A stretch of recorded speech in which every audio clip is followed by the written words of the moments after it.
የምንካፈለው የመጽሐፍ ቅዱስ ክፍል ዛሬ አንደኛ ጴጥሮስ ምዕራፍ 4 ላይ ከአንድ ጀምሮ የተወሰኑ ክፍሎችን አንብቤ ከዛ በኋላ እዛ ውስጥ ያለውን እግዚአብሔር ለኔ ያስተማረኝንና ያሳየኝን ነገር ለእናንተ ለማካፈል ሞክራለሁ። እንዲህ ነው የሚለው የእግዚአብሔር ቃል። ክርስቶስም ይላል በስጋ ስለኛ መከራ ስለተቀበለ ይልና እሱን የመከራው ተካፋይ ቢሆንም የመከራው ውጤት ባለቤት ግን አያረገው። የዛ መከራ ባለቤት ውጤቱ የኛ ነው ይልና ስለኛ ነው መከራ የተቀበለው። ስለ ራሱ አይደለም፣ ስለ ክብሩ አይደለም፣ ስለ መለኮትነቱ አይደለም፣ ስለ አምላክነቱ አይደለም፣ ስለ በረከት አይደለም። ብቻ በአጠቃላይ እሱ ከዚህ ውስጥ የሚያገኘው ምንም ጥቅም የለም፣ እኛንን የምናገኘው ይልና ስለተቀበለ ከእንግዲህ ወዲህ በስጋ ልትኖሩ በቀረላችሁ ዘመን እንደ እግዚአብሔር ፈቃድ እንጂ እንደ ሰው ምኞት እንዳትኖሩ እናንተ ደግሞ ያንን ሐሳብ እንደ ዕቃ ጦር አድርጋችሁ ያዙት። በስጋ መከራን የተቀበለ ኃጢአትን ትቷልና እና የድሮ ህይወታቸውን ደግሞ ትንሽ ያነሳል። ሁለት ህይወት ነው ያላችሁ ነው የሚላቸው። ቀደም ያለ ህይወት አላችሁ፣ አሁን ደግሞ ከመጣችሁ ያለው በኋላ ያለው ህይወት ይልና የአሕዛብን ፈቃድ ያደረጋችሁበት ይልና ይወቅሳቸው። ያን የድሮ የነበረውን ዛሬ ግን በእናንተ መካከል የሌለውን ይልና አንዳንዶቹ በመዳራት በስጋ ምኞት በስካር በዘፈን ያለ ልክ በመጠጣትና በመብላት የሚለውን እኔ ነኝ የጨመርኩት። መቼም መጠጥ ካለ መብል አለ ብዬ ነው። እና ለካ ምግብም መጠጥም ልክ አለው ማለት ነው። ውሃም እንኳን ልክ አለው። ስለዚህ ያለ ልክ ብሎ በልክ እንዲያደርጉት ይመክራል። በመጠጣት ነውር ባለበት ይላል። እንዲህ አይነት ድርጊቶች በሚደረጉበት የዚህ ማህበር አባላት በሙሉ እነዚህ ድርጊቶች ሲደረጉ ክብር ነው፣ በጣም ትልቅ ክብር ነው የነበር ይልና ግን ለነሱ ክብር አሁን ግን እዚህ መጠን ስናየው ነውር ይላል። ነውር እነዚህ ከላይ የተጠቀሱ ነውሮች በጣም ነውር፣ በጣም በእግዚአብሔር ፊት ነውር፣ የሚያስነውሩ የሚያሳፍሩ ይልና ባለበት በጣዖት ማምለክ ይላል። እንግዲህ ጣዖት ዛሬ በጣም በግልጽ በእኛ ዘመን እያነሳን በጣም ምንሰግድ ምንቀኝለት ባንኖርም በጣም በርካታ ግን ጣዖታት በጣም ከተብራሩ በርካታ ነገሮች አሉ። ማምለክ የተመላለሳችሁበት ያለፈው ዘመን ይበቃል ብሎ ሌላ ዘመን ይነግራቸዋል። በዚህም ነገር ወደዛ እንዳይመለሱ በጣም ነው የሚሰጥ። ወደዛ መዳራት ብዛት በጣም የተወደዳችሁ እንድትሰሙ ይፈልጋለሁ። ወደዛ መዳራት ብዛት ከነርሱ ጋር ስለማትሮጡ አሁን እንደዛ አይነት ህይወት ስለሌላችሁ እየተሳደቡ ይደነቃሉ ነው የሚለው። አለመጠጣታችሁን ይሳደቡና ግን ባለመጠጣታችሁ ደግሞ እንዴት ቻሉት ብለው ይደነቃሉ። ጣዖትን ባለማምለካችሁ በጣም ይሰድቧችሁና አብን አሰግድም ብለው ይሉና እንዴት ችለው ነው ግን የማይሰግዱት ደግሞ ብለው ይደነቃሉ። ሁለት ነገር ነው ህይወታቸው ውስጥ የምትጥሉባቸው። እምንሰማው ድምጻቸው ነው ሲሰድቡን ሲያጣጥሉን፣ ውስጣቸው ላይ ግን ያደንቋቸዋል ነው የሚለው መንፈስ ቅዱስ። የሚሰድቡን ነው የሚያደንቁን ማለት ነው። እየሰደቡን ያደንቁናል። ስለዚህ ይደነቃሉ። ነገር ግን እነርሱ ይላል በሕያዋንና በሙታን ላይ ሊፈርድ ለተዘጋጀው መልስ ይሰጣሉ። ተዋቸው፣ ይሳደቡ ማድነቅም ማለት ሁለት ነገር ነው ያለው። በልባቸው ያከብሯቸዋል፣ በአንደበታቸው ይሰድቧቸዋል። ግን ለዚህ ደግሞ ለሁለቱም መልስ ስለሚሰጡ ይሄ እናንተ ድርሻ አይደለም፣ አታብራሩ፣ ነገር ነው፣ አትሟገቱ፣ ነገር ነው፣ እንደዛ አይነት ነገር ይላቸዋል። ስለዚህ እንደ ሰዎች በስጋ እንዲፈረድባቸው በመንፈስ ግን እንደ እግዚአብሔር እንዲኖሩ ስለዚህ ምክንያት ወንጌል ለሙታን ደግሞ ተሰብኮላቸው ነበርና ያው እንግዲህ የሰው ልጅ ሁለት አይነት ህይወት ነው ያለው፣ ምድራዊ ህይወትና ሰማያዊ ህይወት አለው። ስለዚህ በሰማይም በምድርም መዳን ይቻላል፣ በምድርም በሰማይም መሞት ይቻላል ነው የሚለው ከሁለቱ አንዱ። ዳሩ ግን የነገር ሁሉ መጨረሻ ቀርቧል፣ ሊፈጸም ቀርቧል ነው የሚለው። እንግዲህ እሱ ይሄን ካለ ጴጥሮስ ያንን የዛሬ 2000 ዓመት ቀርቧል ካለ ዛሬ ምን ያህል እንደቀረበ በጣም ማሰብ ይቻላል። እንግዲህ እንደ ባለ አእምሮ አስቡ። እሺ ተጸልዩ ዘንድ በመጠን ኑሩ፣ ፍቅር የኃጢአትን ብዛት ይሸፍናልና ከሁሉ በፊት እርስ በርሳችሁ አጥብቃችሁ ተዋደዱ፣ ያለ ማንጎራጎር እርስ በርሳችሁ እንግድነት ተቀባበሉ። ይሄ በጣም በዚህ ዘመን እጅግ በጣም የጎደለብን ጎደሎ ነገር ቢኖር የእንግድነት የሚባለው ነው። እና እንግዲህ ይሄንን በዚህ ዘመን ያውም በዚህ በትልቅ ከተማ ላይ እንግድነት ተቀባበሉ ብሎ ማለት በጣም ነው የሚያስቸግር የሚመስለኝ።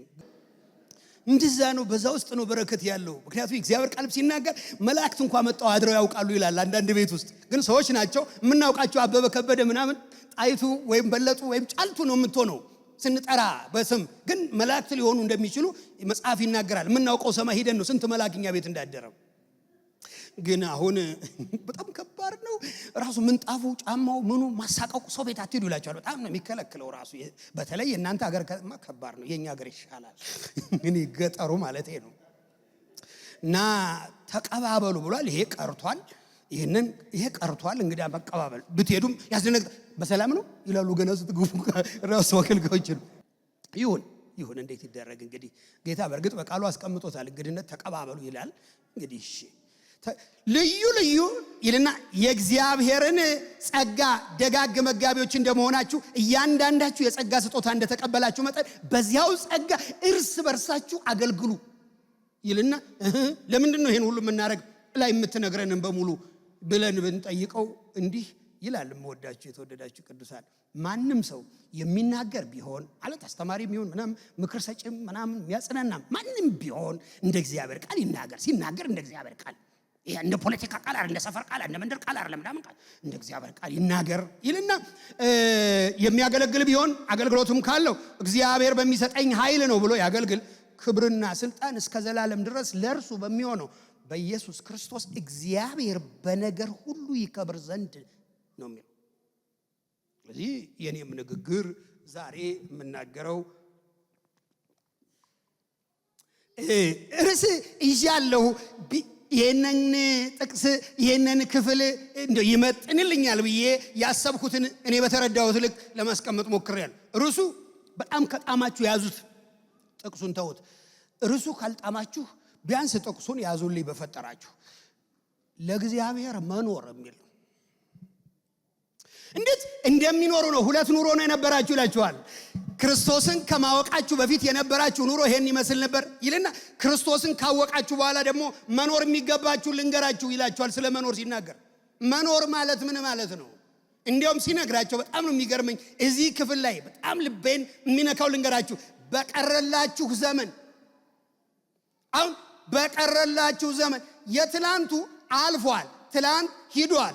ዓርብ የለም፣ ቅዳሜ የለም፣ ዛሬ እሁድ አለ።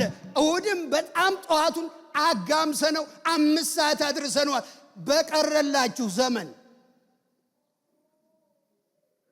በቀረላችሁ ዘመን እንደ ሰው ምኞት እንዳትኖሩ ይላችሁ። በቀረ ስንት ዘመን ነው የቀረን? እስቲ ይውኝና ስንት እንደቀረኝ ንገሩኝ። እኔ ስንት የቀረኝ ይመስላችኋል? እንደው በፈጠራችሁ በንግግር አትናገሩ፣ በልባችሁ እንዳሰባችሁ ይቅር። ሞት አልወድም። እንደው ለምሳሌ ለንግግር ስንት ቀረን እንደው ልጠይቃችሁ በጣም በትልቅ አክብሮት፣ ግን እንደ መዳፈር ሆኖ እንደ ድፍረት ተቆጥሮብኝ እንዳልበድላችሁ እንጂ እስቲ ጎናችሁ ያለው ዝም ብሎ አንድ ጊዜ አየት ተደራረጉ። በእውነት ከልብ ስንት ዘመን ቀርቶታል? እሷ ስንት የቀራት ይመስላችኋል?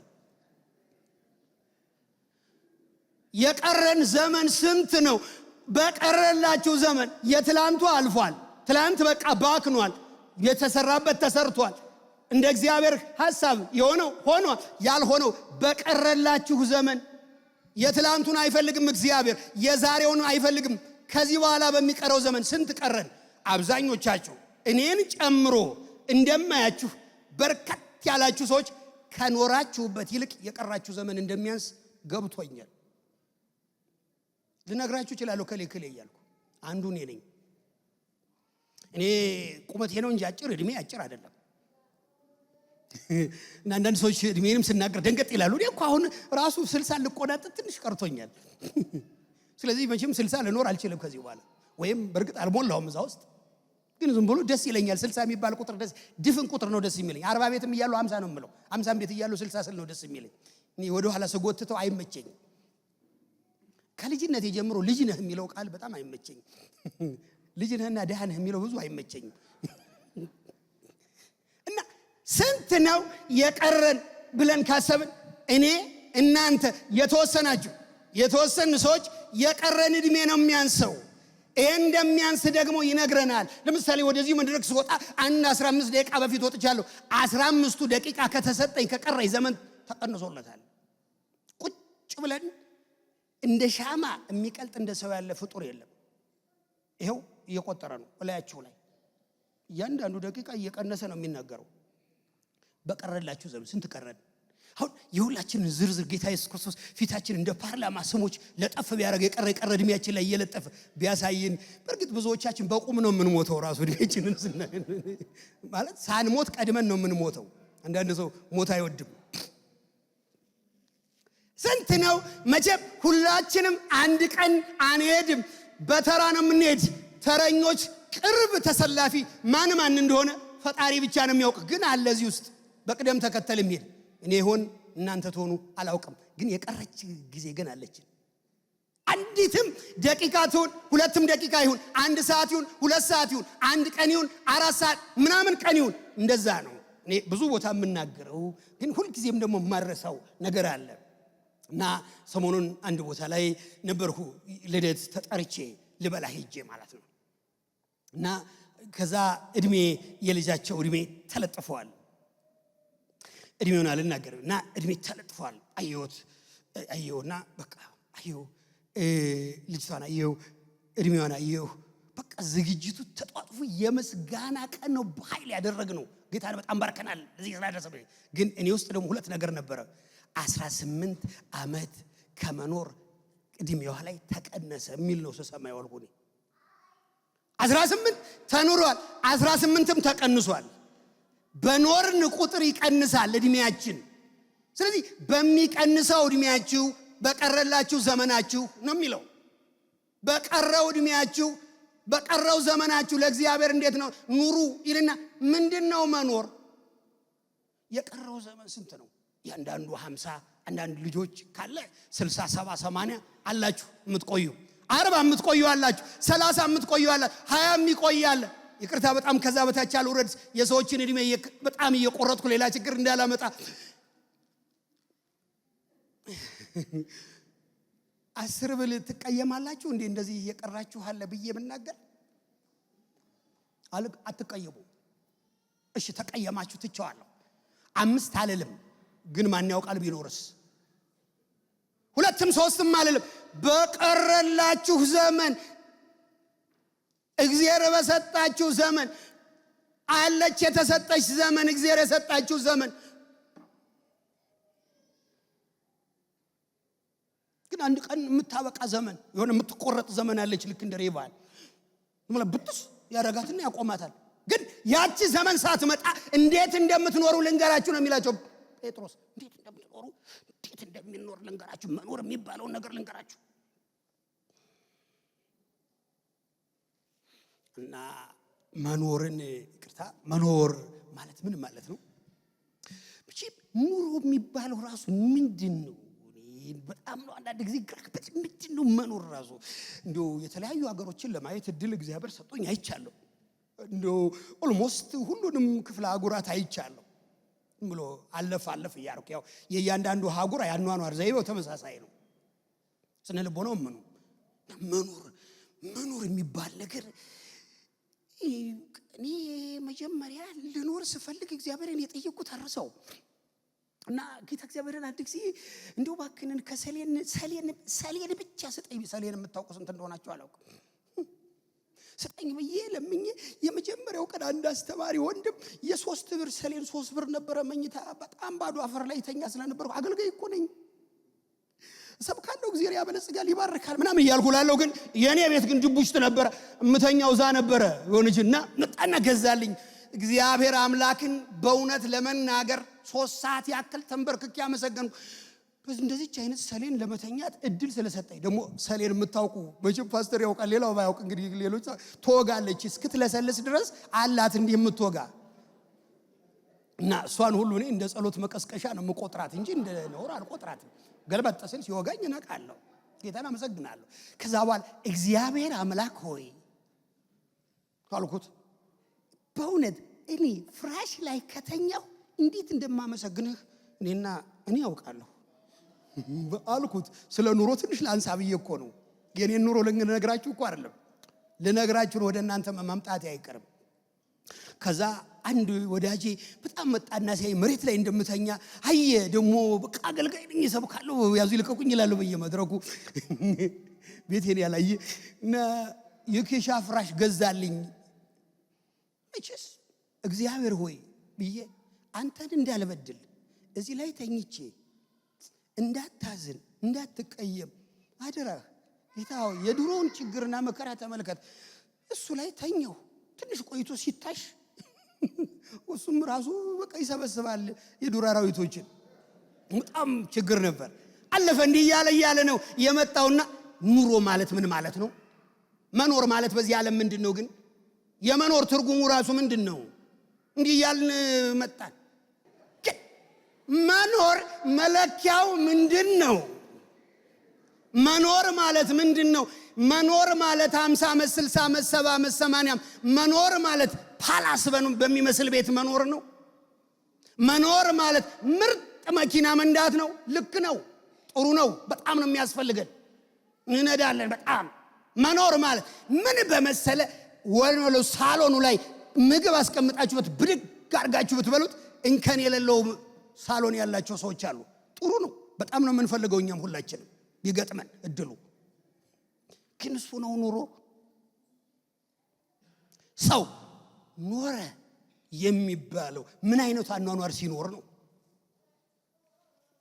እና አንድ ጊዜ አንድ ቦታ ከኛ ሀገር ወጣ ብዬ ምዕራቡ ዓለም አካባቢ ሄጄ ሳይ ጭንቅ አለኝ። ስብከት አጣሁ።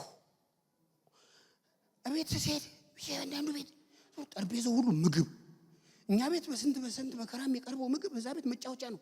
ይደፉታል እና ይበላል ይጠጣል። ወደ መኝታ ክፍላቸው ሲገባ የልብሳቸው ማትና ምናምን በቃ ማባሪያ የለውም። ጫማቸው ቁጥር የለውም፣ መደርደሪያ ያለው።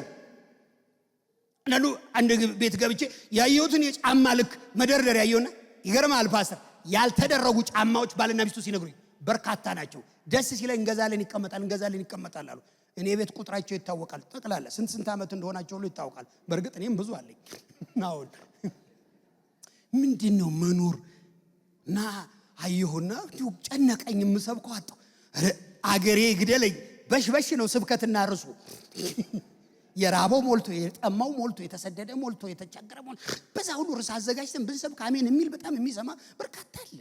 እዛ ግን ምኑን ነው ብዬ ፊታቸው ስታየው በጣም ያምራል። እንደው በቃ ስታየው ምንድነው አሁን እነዚህ ቤታቸው ሙሉ የሚነዱት መኪና ሙሉ ምናምን አልኩና በጣም ግብት አለኝ። ከዛ ዝም ይወጥቼ እንግዲህ ወገኖች ይጥቀማቸው አላውቅም።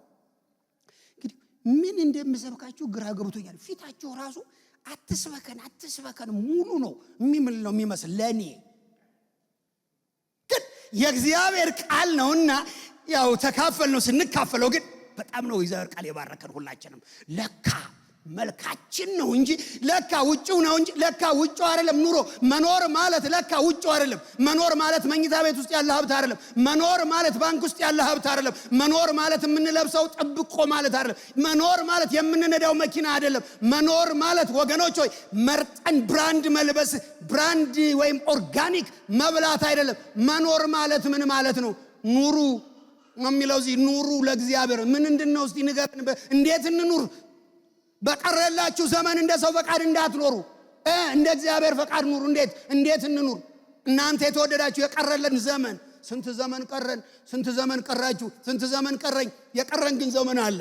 አብዛኞቻችን ቅድም እንዳልኳችሁ ተጠቅመንበታል። ምጥምጥ አርገን እንደ ሸንኮራ አገዳ በልተነዋል። አንዳንዱ በጣም ሰርተንበታል፣ አገልግለንበታል፣ አክብረንበታል ፈጣሪን። አንዳንዱ ደግሞ ባክኖ የቀረ ስንት ዘመን አለን።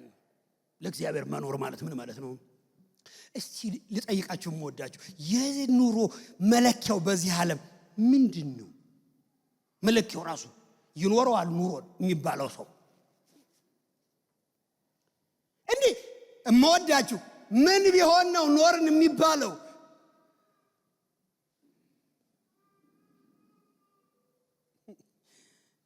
እና እኔ አገልግሎት ሲጀምር እግዚአብሔር አምላክ የሰጠኝ ብር 90 ብር ነበረ እና በጣም ይቸግረኛል ያኔ ማለት ነው። የዛሬ 35 ዓመት ታሪክ ነው ባወራው።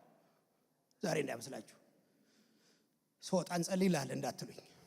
አሁን እንደዚህ በዛ በኑሮ ዙሪያ አልፈልግም። ጌታ የተባረከ ና በኋላ ላገባ ስፈልግ ላገባ ነው እንግዲህ መቼስ ብለው እድሜውም ተገፋ ሄደ። ስለዚህ ላግባ እንጂ እዚያው ብዬ ቅድም ባልኳችሁ መንገድ ስንሄድ 120 ብር ሆነልኝ። ጨምጥ አደገ። ከዛ 30 ብር የቤት ኪራይ ደግሞ የመጀመሪያ ልጃችን ብሎ እንደው ሳይቆይ ከች አይልም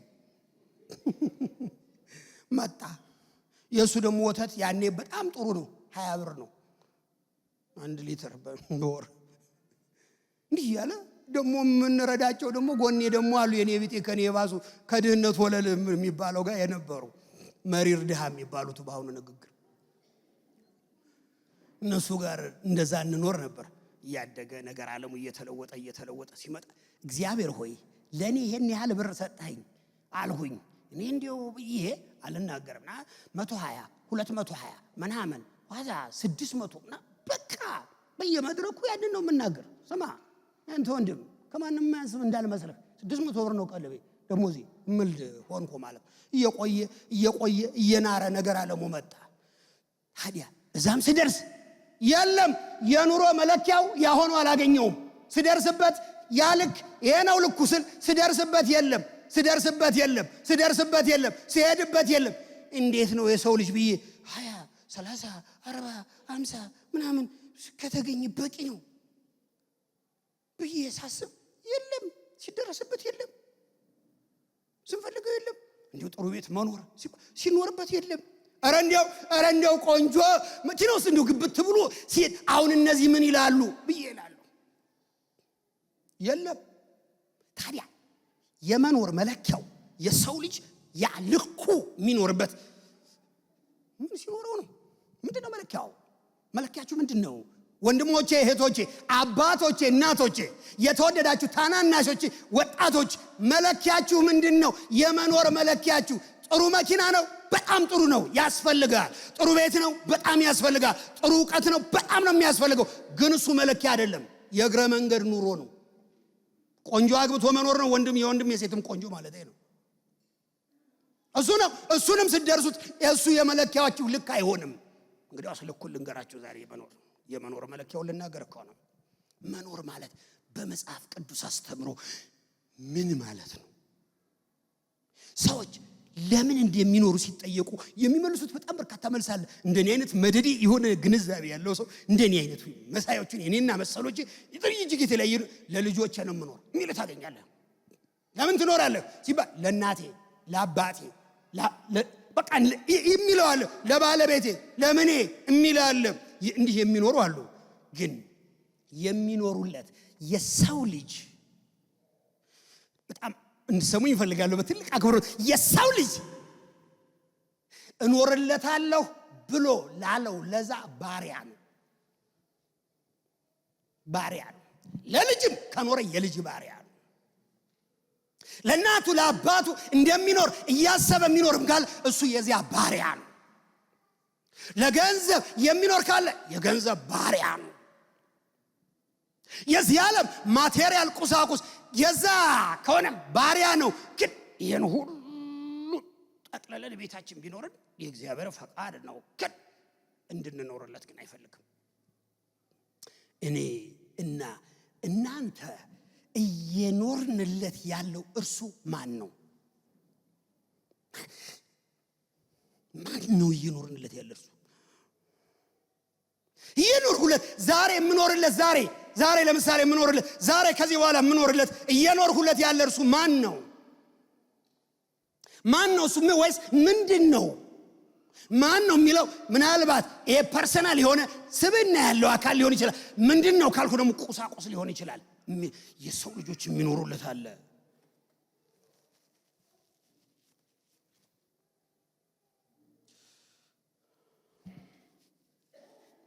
መጽሐፍ ቅዱስ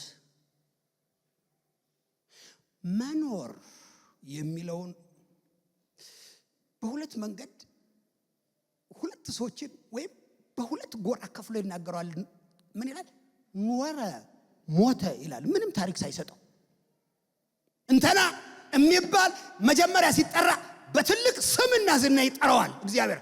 ግን ከጠራቸው በኋላ የሚኖሩት አኗኗር ግን መደዴ ይሆንና ይሄ ገጠር ንግግር መደዴ ይሆንና ሲሞቱ ኖረ ሞተ ይላል።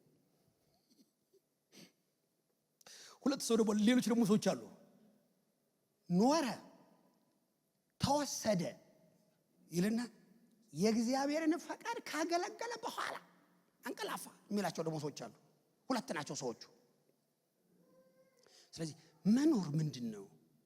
የመኖር ትርጉም ህይወታችን ውስጥ ያለውን ትርጉም ሰጪ ህይወት እንድንኖር የሚያደርገን ምንድነው? እሱ ነው ማነሳው ዛሬ። መኖር ምን ማለት ነው? ስለ መኖር እንዲህ ይላል። የመጀመሪያው ለእግዚአብሔር መኖር የሚለው ሐዋርያው ጴጥሮስ ሲያስተምር በቃሉ ላይ በጣም የተወደዳቸው በእነሱ ዘመንም የኛ አይነት ስሜት ነው ያለ። ሰው ናቸው፣ የሰው ስሜት አላቸው። ሰው ናቸው፣ ምቾት ይፈልጋሉ። ሰው ናቸው፣ በጣም የደላ የተንደላቀቀ ያኗኗር ዘይቤ ያኔም ዘመን አለ። ድሃም አለ፣ ሀብታምም አለ፣ ኑሮ ከፍታም ዝቅታም አለ። መኖር ማለት ግን ይላል የመጀመሪያው ላይ የሚያስቀምጠው ለእግዚአብሔር ፈቃድ መኖር ነው ይላል። ፈቃድ በጣም ከባድ ነገር ነው። ቀደም እንዳልኳችሁ በጣም በርካታ ፈቃድ አለ እኛ ቤት ውስጥ። እኔ ቤት ውስጥ የልጆች ፈቃድ አለ፣ የባለቤት ፈቃድ አለ፣ የኔ ፈቃድ አለ። ተደጉልጆች ላይ ስንወያይ እንደዛ የምናደርጋቸው ነገሮች አሉ። ስንወያይ ቁጭ ብለን ኖ ይሄን አልቀበልም ይሄን እቀበላለሁ ይላሉ ቤተሰቦቼ። አንዳንድ ነገሮችን ስንወያይ ግን ምን እላለሁ መሰላችሁ? የእግዚአብሔር ፈቃድ ግን ምንድነው? የኔም ፈቃድ አለኝ፣ የባለቤቴ ፈቃድ አለ፣ የልጆቼ ፈቃድ አላቸው። አብረውን የሚያገለግሉ ሰዎች ፈቃድ አላቸው። አብረውን የሚወጡ የሚገቡ ፈቃድ አላቸው። አብረውን የሚኖሩ ፈቃድ አላቸው። አብረናቸው የሚኖሩ ፈቃድ። የእግዚአብሔር ፈቃድ ምን ይላል መሰላችሁ? በቀረላችሁ ዘመን እንደ እግዚአብሔር ፈቃድ እንጂ እንደ ሰው ፈቃድ እንዳትኖሩ ይላል። እንዴት ነው የሚቻለው? ይቻላል እንዴ? አዎ ይቻላል ማለት ነው። በቀረላችሁ ዘመን ስንት ቀረን? 10 ይሁን 5 ይሁን 20 ይሁን 30 ይሁን 1 ይሁን ምንም ይሁን በቀረላችሁ ዘመን እንደ እግዚአብሔር ፈቃድ ስትወጡ፣ እንደ እግዚአብሔር ፈቃድ ስትገቡ፣ እንደ እግዚአብሔር ፈቃድ ቤተሰባችሁን ስትመሩ፣ እንደ እግዚአብሔር ፈቃድ እንጂ እንደ ሰው ምኞት እንዳትኖሩ ይልና እንደው ሲጠይቃችሁ እናንተ ደግሞ ያን ሐሳብ እንደ ጦር ዕቃ ሁሉ ጊዜ ከጎናችሁ እንዳይለይ የእግዚአብሔር ፈቃድ ይላል። የጦር ዕቃ ቤት አይተውም። ወታደር መሳሪያውን ትቶ ጦርነት አይሄድም። ወታደር መሳሪያውን ቤት ደብቆ ወደ ጦር ሜዳ በፍጹም አይሳተፍም። ልክ እንደ ጦር ዕቃ ያኔ ሲወጡ እነሱ ሁሉ ጊዜ ሲወጡ ያኔ የነበረው ዘመን በሽንጣቸው ላይ የሚሰኩት አለ፣ ሰይፍ አላቸው፣ ቢላዋ አላቸው፣ ሰንጣ አላቸው፣ ቀስት አላቸው ምናምን አለ። ያንን ዘው ነው ወደ ጫካ ወደ እርሻው የሚሄዱት። ልክ እንደሱ ስትወጡ፣ ስትገቡ፣ ስትሄዱ፣ ስትቀመጡ፣ ስትተኙ፣ ስትበሉ ምናምን የእግዚአብሔር ፈቃድ የሚለውን እንዳትረሱ ይላል። ፈቃድ ምንድነው? በቀረው ዘመኔ ያንተ ፈቃድ በኔ ምንድነው? ያንተ ፈቃድ ንገረኝ። ይሄንን ነው ማድረግ። እናንተ የተወደዳችሁ ሞዳችሁ እያንዳንዳችን ቤት እኮ ጧት ምን በላውን ቁርስ እኮ ማታው ነው አዘን ቤታችን እንኳን ምንተኛው ይጠይቁናል። አብረውን የሚኖሩ ሰዎች ካሉ ኢቭን የትዳር አጋሮቻችንም ይጠይቃሉ፣ ጧት ቁርስ ምን ይሰራ? የኛ እንኳን ፈቃድ አለ ቤታችን ውስጥ። የእግዚአብሔር ፈቃድ ግን ልክ እንደ ጦር ዕቃ ከናንተ ጋር እንዲሆን ይላል። እንደዛ አድርጋችሁ ያዙት የእግዚአብሔርን ፈቃድ ምንድነው? የተወደዳችሁ የገባችሁበት ሆቴል እኮ ገብተን መጥተው የሚጠይቁን እኮ እንትኖቹ መጥተው እኮ እጃቸውን እንዲህ አጣብ ነው፣ ጤና ይስጥልኝ፣ እንኳን ደህና መጡ፣ ሰላም ነው፣ ምን ልታዘዝ ነው እኮ የሚሉት። የኛ ፈቃድ ነው የሚጠበቀው። የኔና የናንተ ስራ ሌትም ቀንም ስንወጣ ስንገባ ምን ልታዘዝ ነው ስራችን። እግዚአብሔርን አገልጋዮችም መሪዎችም ቅዱሳንም በቤታችሁ ቤት ስላላችሁ፣ መኪና ስላላችሁ፣ ገንዘብ ስላለን፣ ሀብት ዕውቀት ስላለ የኛ ነው ማለት አይደለም። እዘኑ አንሄድም፣ ትተነው ነው የምንሄደው። መቼ እንደምንተው አይታወቅም። ግን አንድ ጊዜ እግዚአብሔር በጣም ወስኖታል።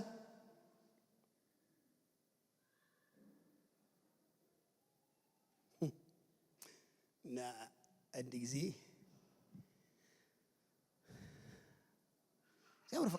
የእግዚአብሔርን ፈቃድ ሳያደርጉ እልፍ ሰዎች ሄደዋል። እግዚአብሔር ፈቃድ ያኖር አርገው ይሄዱ ብዙ ሰዎች አሉ። እግዚአብሔር ፈቃድ የሚያደርጉ አሉ። ያለ እግዚአብሔር ፈቃድ በጣም የሚኖሩ አሉ። ክርስቲያኖች ናቸው ግን እና አንድ ጊዜ አንዱ መሞቻ ጊዜው ደረሰ እና ወደ ጌታ መሄጃ ደርሶ ምን አሉት ቤተሰቦቹ መጣው ልጆቹም እንዲህ ያሉት እና ወዳጆቹ ተሰብስበው እንግዲህ ወደ ጌታ መሄጃ ደርሷል በቃ ልትሄድ ነው እና መቃብርህ ላይ ምን እንጻፍልህ አሉት። እሺ የምትጽፉልኝ? አዎ ልክ እንደሞትኩ እንደሄድኩ የምትጽፉ መቃብሬ ላይ ልክ የዕለት ሁለት እዛው ሐውልቱ ላይ በደንብ ጽፋችሁ የመጣው ሁሉ እንዲያየው አለ። ምን ብለን እንጻፍ አሉት። የምኖር ይመስለኝ ነበረ ብላችሁ ጻፉት። ብዙ ሰው የሚኖር ነው የሚመስለው። 1000 ዓመት የምንኖር ነው የሚመስለን። 100 ዓመት የምንኖር ነው የሚመስለን። ይመስለናል እንጂ አንኖርም። ስለዚህ የእግዚአብሔርን ፈቃድ እናስቀድም። የእግዚአብሔር ፈቃድ በትዳራችን ውስጥ፣ የእግዚአብሔር ፈቃድ በልጆቻችን ውስጥ፣ የእግዚአብሔር ፈቃድ በቤታችን፣ የእግዚአብሔር ፈቃድ በስራችን፣ የእግዚአብሔር ፈቃድ ባለን ነገር፣ የእግዚአብሔር ፈቃድ ሁሉ ጊዜ እኛ ከፈቃዱ ስር ነው ያለ ነው መጽሐፉ ነው። ስለዚህ ፈቃድ መጠየቅ ይጠበቅብናል። የተከፈተ ሁሉ በር የኛ በር አይደለም። አንዳንድ ጊዜ ያለ በር ይተዋል እግዚአብሔር ሁሉንም ነገር። የፈለገ መግባትና መውጣት ይችላል። ጠይቆ መግባት ይችላል።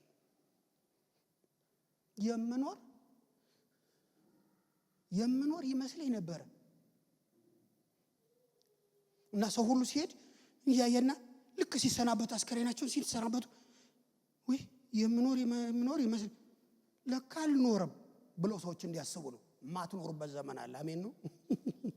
ምን ነው ማንኖርበት ዘመን አለ። ስለዚህ በምንኖርበት ዘመን የእግዚአብሔርን ፈቃድ እናድርግ። በዛ ኑሩ ነው ማለት። ይህን እንደ ጦር ዕቃ አድርጋችሁ ያዙት ይለናል።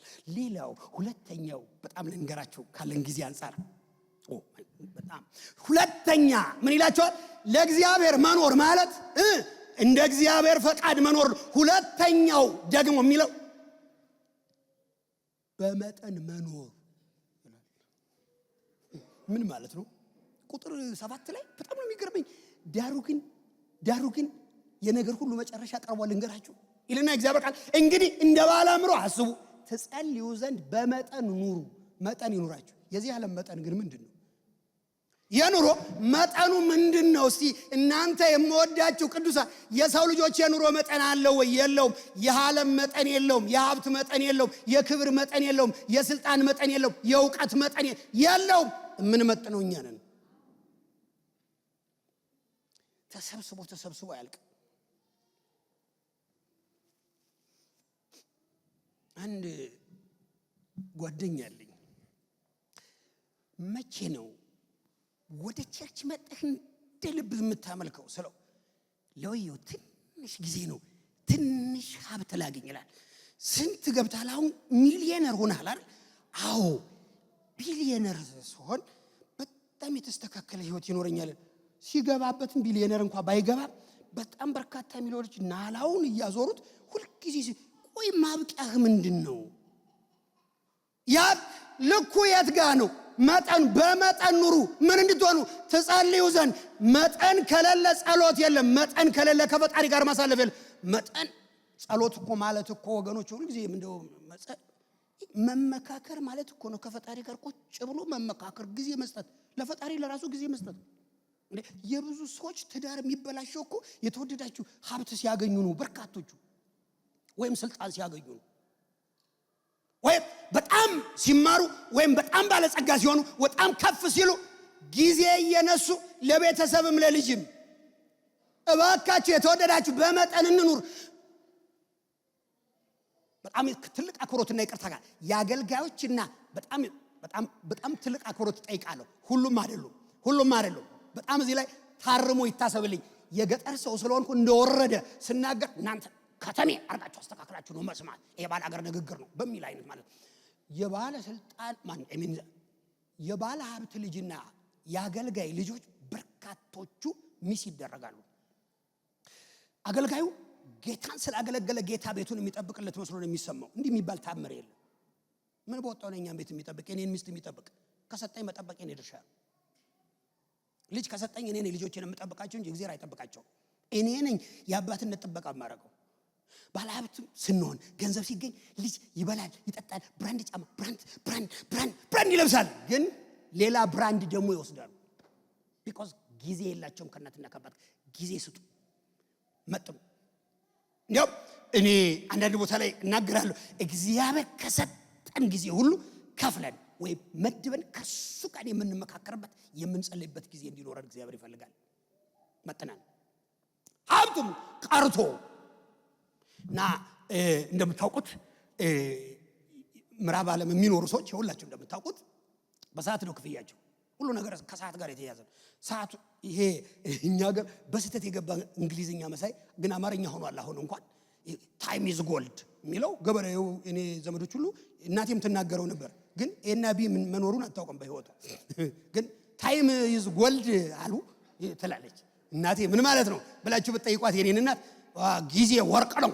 ብር ነው እንደማለት ነው ብላ ስለዚህ የትኛውም ቦታ ላይ ተሰሙታላችሁ እንደኔ የተማሪ ያልተማረው የሚናገረው ይሄን ቃል ማለት ነው እውነት ነው እዛ ሀገር በትክክል ብር ጊዜ ማለት ብር ነው አሁን እዚህ መጣችሁ 3 ሰዓት 4 ሰዓት ነው የምታሳልፉት በርካታ ብር ነው ሉዝ የሚያደርጉት እና መጥተው ሲያመልኩ አደንቃቸዋለሁ ዛሬ እንደው አንዳንዶቹ $250 ትተው ይመጣሉ አንዳንዶቹ $300 $400 አንዳንዶቹ ከዛ በላይ የሚከፈላቸው ተከፋዮችም እንዳሉ ሰምቻለሁ እሱን ትተው ቁጭ ብለው ለአምላክ ጊዜ ይሰጣሉ የኛ እንኳን ችግር የለውም ሰራንም አልሰራንም ያው ክፍያው የማይቀር ነገር ነው ምን ችግር የለም እኛ ሀገር እኮ በነፃ የሚበላበት ሀገር ቢኖር የኛ ሀገር ነው ጥረግረ የወዝህን ላብ ትበላለህ የሚለው ጌታ ምዕራቡን አስቦ ይመስለኛል እኛን አይደለም እኛ ሀገር ወጥ ይበላል ምንውልም ብናድርም ይበላል ምንም ችግር የለም መስሪያ ቤት ብትሄድም ባትሄድም ችግር የለም ደውሎ ብቻ አሞኛል ማለት ብቻ እዛ ሀገር አሞኛል ከተባለ ችግር የለም ጀስት መቅረት ትችላለህ ግን ብር የለም ስለዚህ ቢያመውም እና እዛ ሀገር በሽታ ያለ አይመስል የታመመው ሁሉ በሽታውን ተሸክሞ ነው ስራ ቦታው የሚገኝ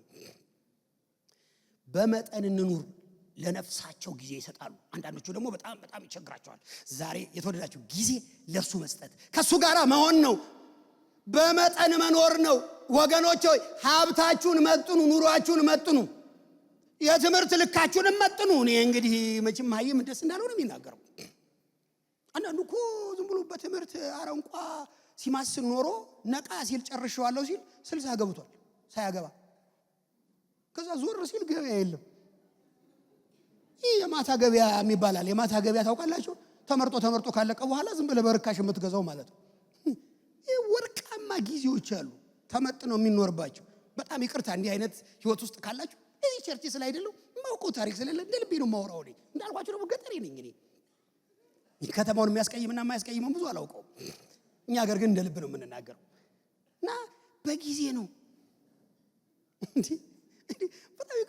በጣም ይቅርታ በጣም ነው የምወዳችሁ ልተው መሰለኝ አንዳንዱ እኮ በቃ ምንም እና ባለቤት የተለያለች አባቴን ስወለድ ጥቁር ጸጉር አናቱ ላይ ያላየው ምን ነፍስ ሳውቅ ብላኛለች በቃ ከጣሊያን ከምናምን እያለ ሲዞሩ ኖረው ተሎ አልወለዱ እና አንዳንዱ ምኑንም ገንዘቡን ብሩን ሲያሳድድ ይቆይና ጠቅላላ አንዳንዱ ነጭ ጸጉር ጨርሶ ይለብሳል አንዳንዱ እኔ ስወለድ አባቴ ላይ ጸጉር አናቱ ላይ አላገኘውም ደረቱ ላይ ነው የሚሉ አሉ ልጆች ሲወለዱ በጊዜ አርጉት መጥኑ ትምህርቱን መጥኑ ወደ ጋብቻ ቶሎ በጣም ገበያው አስቸጋሪ ነው ጥሩ መማር በጣም ጥሩ ነው በጣም ግን አግብቶ መማር ይቻላል ያገለግሉ መማር ይቻላል እግዚአብሔር ፈቃድ እየኖሩ መማር ይቻላል በጊዜ ነው ሁሉ ነገር ጊዜ በጣም ወሳኝ ነገር ነው ኤው ተጸልዩ ዘንድ ማለት ከአምላክ ጋር ትገናኙ ዘንድ ከፈጣሪ ጋር ትመካከሩ ዘንድ ከፈጣሪ ጋር ትገናኙ ታወሩ ትጫወቱ ዘንድ በመጠን ኑሩ አታግበስብሱ ነው የሚላቸው ስታግበሰብሱ ማብቂያ የለውም ምንድነው የሀብት መጨረሻው ምንድነው እሺ ሚሊየን ኦኬ ቢሊየን ትሪሊየን ያለው አይመስለኝም በዚህ ዓለም ላይ ግን ሰው ያገኝ አያቆምም አቁሙ ህይወታችሁን ከፈጣሪ ጋር የምታሳልፉበት ጊዜ እቤት የምትውሉበት ጊዜ ከልጆች ጋር የምትውሉበት ጊዜ ከፈጣሪ ጋር የምትውሉበት ጊዜ ይኖራችሁ ነው የሚለው መጥኑ በመጠን ኑሩ እንደውም እዛ ላይ ከፍቢያም ስትበሉ መጥኑ ብሏል እኮ ከመጠን በላይ መብላት አይደል እንዴ የጤናው ከታመጣ መከራ ያበለን ያለው ጂም ቤት የተፈጠረው እኮ ከምግብ ብዛት የተፈጠረው እኮ ነው ይሄ ስራ የተፈጠረው ጂም ራሱ የመጣው እንደዛው እኮ እኔ ቅርታ በጣም እኔ የሚያው እንደምታዩት ዲፎርምድ የሆንኩ ሰው ነኝ እና ሁሉ ያበሳጨኛል። ሁሉ ጊዜ ይሄ ራሱ ከምግብ እጥረት የመጣ ነው። የምግብ ማግኘት ሳይሆን እጥረት ነው። ማግበስበስ እኔ እንደዚህ ያደረገኝ የስብሰባ እንጀራ ነው፣ የቤቴ አይደለም። ስብሰባ በሄድኩበት ሁሉ ስበላ እኔ ብፌ ድሮ በጣም ችግረኛ ስለነበርኩ ብፌ ሁሉ የሚበላ ነው የሚመስለኝ። 30 ሳገኝ 30 ነው የምችል። ይመጥነኛል፣ ይበዛል ምናምን ዝም ብሎ ስሰበስበው መስዬ ቁጭ እና በዚህ ይሰብራችኋል። እንግዲህ በጣም እንደኔ እኔ በራሴ ነው የምቀልደው፣ በእናንተ እንደማልቀልድ ታውቃላችሁ። እንዲህ አይነት ካለባችሁ የሰው ልጅ ደግሞ ትርፍ ምግብ ያለ ቅጥ ያለ መጠን ሲበላ እዚህና እዚህ ላይ ነው የሚሸከመው ይላል ሳይንሱ ነው የሚለው። እኔ አይደለሁም። የምግብ ጥናት ያጠኑ ሰዎች የሚናገሩት እዚህ ጋርና እዚህ ነው የሚቀመው። ይሄ የምግብ እጥረት ነው፣ መጥኑ አለመብላት ነው። መጠን ሁሉ ምግብ መጠን አለው፣ ልብሱ መጠን አለው፣ ትምህርቱ መጠን አለው፣ ኑሮ መጠን አለው፣ ምናምን መጠን። በመጠን ኑሩ ለእግዚአብሔር መኖር ከፈለጋችሁ። እንዲህ ቶሎ እኮ እንዲህ እየሆንን እኮ ቶሎ አሁን በየቀኑ በየቦታው እየሄድኩ 10 ጊዜ እለካለሁ እጄን እየዘረጋሁ። ልጄ በጠዋት በማታ ሕክምና ነው የተማረው። ልጄ በጣም በ3 በ4 ቀን ተነስ ይለኛል። ዝም ብሎ ከፍና ዝቅ የሚል ነገር አለ። ዝም ብሎ የሆነ ያው ቆጣሪውም ከፍ ብሏል። እሱ ይደመርና ሁለቱ እንዲና እንዲህ ሲል ልጆችን ሁሉ ያሳቀቃል። ይሄ ሁሉ ችግር የመጣው በመጠን መኖር ካለ አታብዛ ይሉኛል ልጆች። ስበላ አንሺው ይላል ይመጣና እናቱን አንሺው በቃው ይላል። ኧረ ልብላ ልብላ። እኔ ሳልበላ ነው የኖርኩ እና እናንተ እንጀራ ባለበት አልተፈጠርኩም። እኔ እሱን ለማካካስ እና ጌታ በሚያውቀው እሱ በሌለበት ጊዜ ጥርቅም አድርጌ ሰብሰብ ያይሃል። እኔ ነግሬሃለሁ ትላለች እሷ። አምጩ ኋላ እሱ ሲመጣ የአገሬ ጎንደሬና ጉጃ ሲበላላር በልቶ ድግስ ቤት የሚጠራ በልቶ ነው የሚሄድ ድግስ ቤት የኔ ያገር ሰው እያለ እንዴት እንደሚጀነን ይባላል። በቃ ግን በልቷል እዛ እና እኔም ቀደም ብዬ በልቼ ጠብቀዋል። በመጠን እንኑር፣ በሰላም እንድንኖር፣ ለፈጣሪ እንድንኖር በመጠን ኑሩ ነው። በመጠን ኑሩ። ለምን ትጸልዩ ዘንድ ዛሬ የብዙዎቻችሁን በእውነት በጣም ከትልቅ አክብሮት ጋር አሁንም በጣም እየወደድኳችሁ እያከበርኳችሁ በእግዚአብሔር በአምላክ ፊት እኮ ተንበርክኮ ለመጸለይ እኮ አሁን ይሄኛው ወርዱ መሬቱ ዞጭ ይላል እና ወገቤን ይሰብረዋል። ራሴ አሸክሜ እኮ ነው እንዲህ ብዬ ስንበረካት እንዲህ ስል ይሄ ወሪ ተንዘላዝሎ ይሄንን እንደዚህ አድርጎ እኮ ዝም ብሎ እንደዚህ ያደረገው እኮ እዚህ ጋር ያለ ሸክም ነው። እና ከጌታ ጋር ረጅም ጋር ለመቆየት አንዴ ቆማለሁ፣ አንዴ እቀመጣለሁ፣ አንዴ መከራዬን ድሮ ቀጭን በነበርኩ ጊዜ በቃ ሲበቃኝ ወይ በቃ ማለቂያም የለው ጸሎት ብዬ የምነሳበት ጊዜ ነበር። አሁን እንደዛ አይቻልም። አንዳንዴ ራሱ ስተኛ ይረብሸኛል። ይሄኛው ሄዱና በዚህ በኩል በቃ ጠቅላላ ነፋስ እየገባ ምክንያቱም ግጥም አይልም እዛው ከመኝታው ጋር። ይህ ችግር ነው። በመጠን መኖር በጣም ወሳኝ ነው። ከፈጣሪ ጋር ተነጋገሩ። ጊዜ መጥኑ። ጊዜያችሁን ከቤተሰባችሁ ጋር ጊዜ ይኑራችሁ። የተወደዳችሁ ከፈጣሪ ጋር የሚኖራችሁ ከልጆቻችሁ ጋር ይኑረን። ብዙ አገልጋዮች በአገልግሎት በጣም ስለሚባክኑ ጌታ ደስ የሚለው የሚመስላችኋል። በርካቶቹ ቤታቸው ፈርሶ ተመልሰዋል። ሲመለሱ ረጅም ጊዜ ይሄን በጣም ጊዜ ስለሌለ ማውራት አልችልም። በጣም ብዙ ተሞክሮና የህይወት ምስክርነት አለኝ የምሰጠው በብዙ ወንድሞች ህይወት ውስጥ ቤታቸው ልጅ ከበላ የሚለውን መርህ የሚከተል ከልጆቹ ጋር ማያሳልፍ ልጆቻቸውን በቃ ሚዲያ የነጠቃቸው ዓለም የነጠቃቸው በርካቶች ናቸው። የምወዳቸው ወይ በመጠን እንኑር። በመጠን መኖር ለእግዚአብሔር መኖር ማለት በመጠን መኖር ይበቃኛል፣ ያለኝ ይበቃኛል ማለትን ተምሬያለሁና ነው የሚለው። እስቲ እንማር። አንዳንዱ እኮ ለበላተኛ ትቶት ነው የሚሄደው። በመጠን ነው እና የተወደዳችሁ አንድ ቀን እንደዚሁ አንዱ ሲሞት ብዙ ጊዜ የውጭው ዓለም እንደዛ ሲሞት ሰዎችን ይጠይቃሉ። ስትሞት ምን ልለጥፍ ይላሉ። እና ስሞት ለጥፉልኝ የሆነ ጻፉልኝ አለ። ከዛ ጻፉለት ሞተ። ሲለጠፍ ሁሉም ሰው በእነሱ ባህል ሄዶ እንትኑን ያያል፣ አስከሬኑን ይሰናበታሉ። ግልጥ ነው የሚሆነው። እንደዚህ አይቻለሁ የነሱን አስከሬን እዛም ሀገር ክራባቱን አድርጎ አዲስ ሱፍ አዲስ ምናምን አልብሰው ነው በቃ የሚሸኙት። ጫማው ሁሉ ነገር አዲስ ነው የሚያደርጉ። ያው ታውቃላችሁ ብዙዎቻችሁ። እና እዛ ላይ ምን ይላል ጽሁፉ ላይ እንዲህ ይላል። በጣም በጊዜው ተቆጭቶ ነው፣ ጊዜውን በአግባብ ስላልተጠቀመ መቆጨቱን ማሳያ ነው። እንዲህ ብሎ ጽፎት እኔም እንደናንተው ነበርኩ። እንዲህ ቆሜ ስንቱን አይቻለሁ። እንዲህ መሆን አይመስለኝም ነበረ እና እኔም እንደናንተ ነበርኩ ተብሎ ተጽፎበታል። አንድ ቀን እንዲህ ነው የሚሆነው የኛም ላይፍ። በመጠን ኑሩ፣ ከፈጣሪ ጋር አብረን እንኑር፣ ከጌታ ጋር እንገናኝ፣ በጸሎት እናውራውና አነጋግረው። ይሄንን ነው የሚነግረን። ሶስተኛ በጣም እንደው ይሄንን እንዴት እንደምናገር አላውቅም። በጣም ነው የሚቸግረኝ፣ ማብራራት ይቸግረኛል። እርስ በርስ መዋደድ። ለእግዚአብሔር መኖር ማለት መዋደድ ነው። ከባድ ፈተናችን ይሄ ጊዜ ነው። ቁጥር 8 ላይ እንዲህ ነው የሚለው። ይሄን እንዲህ ብላ የተወደዳችሁ እንዲህ ይላል፣ እርስ በርሳችሁ አጥብቃችሁ ተዋደዱ ነው የሚለው። ይሄ ነው ለእግዚአብሔር መኖር ማለት፣ ሰውን መውደድ ነው። ለእግዚአብሔር መኖር ማለት በሰዎች መካከል ልዩነት አለመኖሩን መዘገብ ማለት ነው። መፍቅር መኖር ማለት መዋደድ ማለት መተሳሰብ ማለት ነው። መሸካከም ማለት ነው። መሰባሰብ ማለት ነው። ፍቅር ባለበት ኃጢአት ጉልበት አይኖረውም ነው የሚለው መጽሐፉ። መውደድ፣ ሰዎችን መውደድ። በርካታ ሰዎችን በጣም እየታገለ ያለው ከሚወዷቸው ይልቅ የሚጠሏቸው ሰዎች ይበልጣሉ በዚህ ዘመን። አገልጋይ ሆኖ ራሱ የሚወደው ህዝብ አለው፣ የማይወደው አለ። እና አንድ ጊዜ በጣም ይቅርታ እንደ አይነት ቃል ስናገር እንዳላበላሽ፣ አንድ አገልጋይ ወደ አንድ ቦታ በጣም ራቅ ወዳለ ቦታ ለአገልግሎት ተጠራ። እዚሁ እኛ ሀገር ነው። እና ጊዜ ታጠራውና ሄዶ ለዛ ህዝብ ይሰብካል ወንጌል። እና ከረጅም ጊዜ በኋላ አንድ የረጅም ዘመን ወዳጁ ደወለለትና የት ነህ እንዲሁ በቃ ጠፍተህ ስልክህን አግኝቼ በጣም ምናምን አለውና በጣም አድንቆ ነገረው። እሱ ነው የሚነግረኝ፣ ለኔ ነው የሚነግረኝ ራሱ።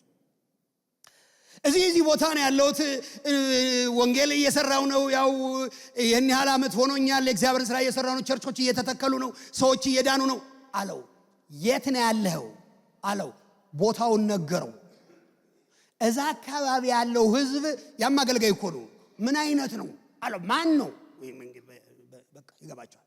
እንዲህ አይነት ነው አለው። እግዚአብሔር ምሕረት ያርግልህ፣ ለዛ ህዝብ ወንጌል በመስበክ እግዚአብሔር ይቀጣል አለው። የህዝብ መጥፋት አለበት ብሎ ነው የሚያምነው ያኛው አገልጋይ ደግሞ። መጥፋት አለበት። እንዴት ሄደህ የእግዚአብሔርን ቃል ትነግራለህ? በቃ ብርቱ የሆነ እንደ ዮናስ አይነት ጥላቻ የሞላበት አገልጋይ እልፍ ነው ያለ ዛሬ። ነነዌ በቂም የተሞላ ነነዌን የሚጠላበት ምክንያት አለው። አሦራውያን ክፉ ናቸው ለነሱ። ዘራቸውን ገለዋል፣ ፈጅተዋል። ዘራቸውን በጣም አሰቃይተዋል፣ በብዙ ነገር ጉዳት አድርሰዋል። ስለዚህ ለነርሱ እግዚአብሔር ምሕረት ላረግ ነው ሲለው እግዚአብሔርን ራሱ ልክ አይደለም አለው። ይሄ መጥፋት ነው ያለበት። አልሰብክም ለዚህ ያለው። ፍቅር ጠላት የለውም። ፍቅር ምርጫ የለውም። ፍቅር ክላስ የለውም። ፍቅር ስታተስ የለውም። ይቅርታ በእነዚህ በፈረንጅ ልሳን አልፎ አልፎ ከሰው የሰማሁት የምናገረው የለውም። ፍቅር የለውም። እንደዛ የለውም። ፍቅር ዘር አይቆጥርም። ፍቅር ቀበሌ አያውቅም። ፍቅር ክልል አያውቅም። ፍቅር ሰው ብቻ ነው የሚያውቀው። ሰው ነው የሚያውቀው። ፍቅር የሚባለው ይሄ እግዚአብሔር የሚባለው ሰውን በሰውነቱ አውቃለሁ ነው የሚለው። ሰውን በሰውነቱ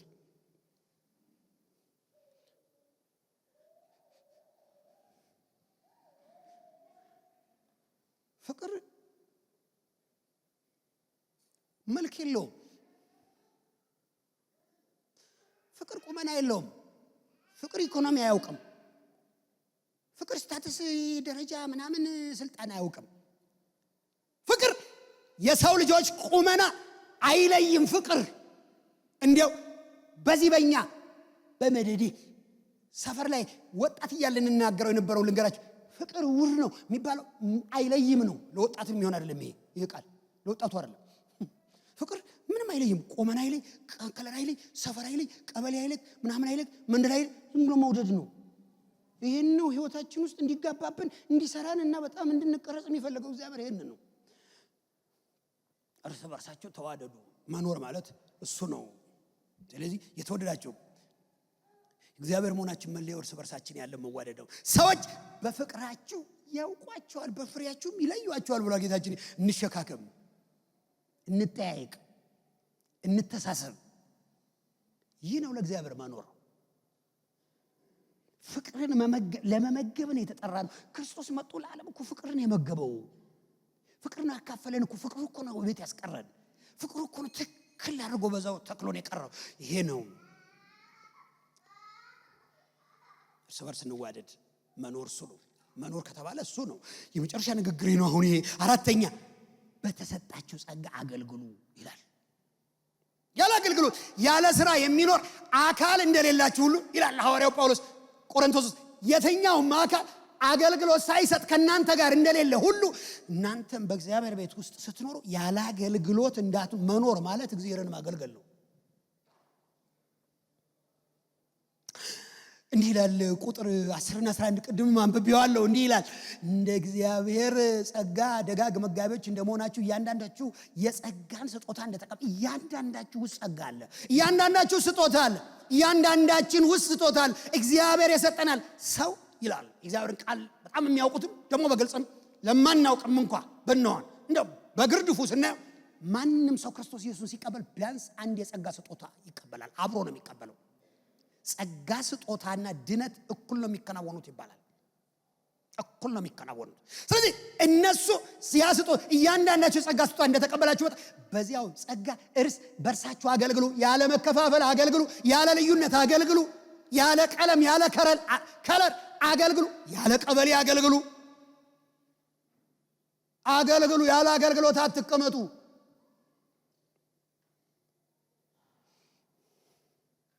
ሁሉ ሰው እንዳልኩት ቢያንስ አንድ የጸጋ ከዛ ውጭ 2 3 ያላቸው በህይወታቸው ውስጥ ያሉ ሰዎች አሉ እና በዛ ፍሬንድ እናፈራበት ይፈልጋል። ጸጋችንን ሰውን ነው የምናገለግልበት። ሰውን ነው የምናገለግልበት። ገንዘባችንን እናገልግልበት፣ ጊዜያችንን እናገልግልበት፣ ጤናችንን እናገልግልበት፣ ዕውቀታችንን እናገልግልበት፣ ጸጋችንንም እናገልግልበት። ጌታ የሰጠንን ነገር ሁሉ ወደ አገልግሎት ቀይሩት ነው የሚለው። ምክንያቱም እዚህ ዓለም የምንኖረው ቅድም እንዳልኳችሁ ሰዎች ነው። እምኖር ይመስለኝ ነበር የምንልበት ቀን አለ። እኔም እንደናንተ ነበርኩ የሚልም ቀን አለ። እንደዚህ የመቃብር ላይ ንግግሮች በጣም ነው ልቤን የሚነኩት። እኛ ሀገር ብዙ አይጻፍም እንደምታውቁት። ሌሎች ሀገሮች ግን ሁሉም ላይ የራሱ ጥቅስ አለው ሰው። ምክንያቱም ብዙዎቹ የሚናገሩት ሳይጨርሱት የሄዱትን ጉዳይ ነው የሚናገሩት። ሳላስበው ጊዜው ደርሷል ብሎ ያጽፋሉ ቀብራቸው ላይ። ሳልዘጋጅ ደረሰብኝ ብሎ ይጽፋሉ። እንዲህ ይላል ሳልጨርስ መጣብኝ ብላችሁ ጻፉልኝ ይላል። እንዳይደርስ ብናገልግል እግዚአብሔር እየጠራን ለዛ ነውና ይህ አገልግሎታችን ዓላማው ይላል ሲጨርሰው ቅድም እንዳነበኩት እግዚአብሔር በነገር ሁሉ ይከበር ዘንድ ስትወጡም ስትገቡም ይላችኋል። ስትነሱ ስትቀመጡ ስትወጡ ሁልጊዜ በዚህ መርህ ውስጥ ኑሩ። ለእግዚአብሔር መኖር ማለት እንደ እግዚአብሔር ፈቃድ መኖር ነው። ለእግዚአብሔር መኖር ማለት በመጠን መኖር ማለት ነው። ለእግዚአብሔር መኖር ማለት እርስ በርስ በመዋደድ መኖር ማለት ነው ይልና ለእግዚአብሔር መኖር ማለት በአገልግሎት የተጠመደ ህይወትን መኖር ማለት ነው። የምትኖሩት ለዛ ነው ብሎ ይናገራል። ስለዚህ ለርሱ እንኖር የተፈጠርነው ለዚህ ነውና እርሱን እናክብር ያከብረናልና። እርሱ ወደዚህ ዓለም የጠራን በቀረችን ዘመን በሙሉ በእነዚህ 4 መርሆች ህይወታቸውን እንዲቃኙ ሐዋርያው ነገራቸው። ልድገመውና ልጨርሰው። ለእግዚአብሔር መኖር ማለት ኑሩ በቀረላችሁ ዘመን እንደ እግዚአብሔር ፈቃድ እንጂ እንደ ሰው ምኞት እንዳትኖሩ ይልና እንዴት ነው የምንኖር ስለው ለእግዚአብሔር ፈቃድ ኑሩ፣ በመጠንም ኑሩ። ሁሉን ነገር መጠን ይኑረው። ሩጫችሁ መጠን ይኑረው። ሁሉ ነገራችሁ መጠን ይኑረው። እዚህ ላይ ሲደርስ ይብቃ በሉ። በመጠን ኑሩ። ከዛ እርስ በርሳችሁ ተዋደዱ። በሰዎች መካከል ልዩነት ሳይኖር ሰዎችን እኩል ውደዱ። መመዘኛው እሱ ነው። ለእግዚአብሔር ኖሮ መጣ የሚባል ይሄ ሰው ይሄው ነው። ከዛ አገልግሉ። በአገልግሎት ህይወታችሁን ሙሉ። አገልግሎታችሁን በጣም ሁሉ ጊዜ ኑሯችሁ፣ ህይወታችሁ፣ ትዳራችሁ አገልግሉ። ልጆቻችሁ፣ ጤናችሁ፣ ሁላችሁ፣ ዕውቀታችሁ፣ ትምህርታችሁ፣ ሀብታችሁ ሁሉ ለአገልግሎት ወደ አገልግሎት ሁሉን ነገር ወደ አገልግሎት አዞሩት ይላል። ለእግዚአብሔር በመኖር ዘመናችሁ የተባረከ ይሁን። ዘራችሁ የተባረከ ይሁን። ህይወታችሁ የተባረከ ይሁን። ልጆቻችሁ የተወለደ ሁሉ የተባረከ ይሁን። ለእግዚአብሔር በመኖር ቀሪ ዘመናችሁ የኔና የናንተ ቀሪ ዘመን ለእግዚአብሔር በመኖር የተጠናቀቀ ይሁን። ለእግዚአብሔር በመኖር የተፈጸመ ይሁን። እግዚአብሔር እርሱን በእውነት በማገልገል ተባረኩ። እንደ ፈቃዱ በመኖር ተባረኩ። በመጠን በመኖር ተባረኩ። በፍቅር ህይወት ተባረኩ። እግዚአብሔር ከናንተ ጋር ይሁን በጌታ በኢየሱስ ስም።